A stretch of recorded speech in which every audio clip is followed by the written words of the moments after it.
All right.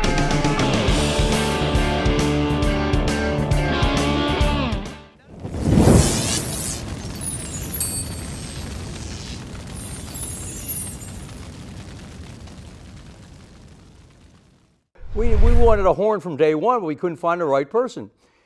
And we couldn't pay him either. We didn't have enough money. So Hank expanded us and took the load off of me. He knew how to play all kinds of different music. And he was a good performer, too.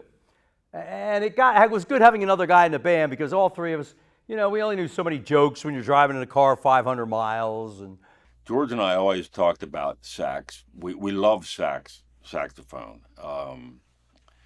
And adding a sax to what we were doing would really let us, do things, expand our repertoire.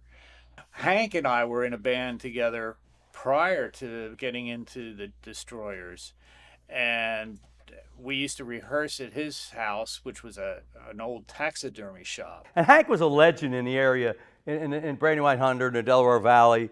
And we finally made enough money that we could pay him so he could get out of the other bands that were only paying him $20 a night. And I said, well, I could pay you $200 a night. So you know how that goes. So that was a big help. He was well known around Delaware for his sax and guitar playing.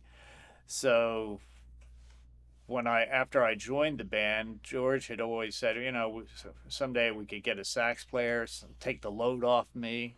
And I said, hey, I know a guy, Hank, and we'd see Hank playing with all these other bands in Delaware, and George kept saying, hey, how come he won't play with us?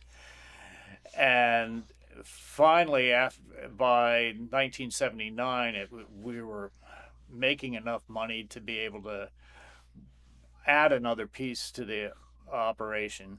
And I think George always had in his head that needed help. I mean, he was doing all the solos and all the rhythm guitar. Yeah, and plus he could play guitar too and bass. So he was a big help in the studio too. So that really broadened the band and put a whole new light on the group.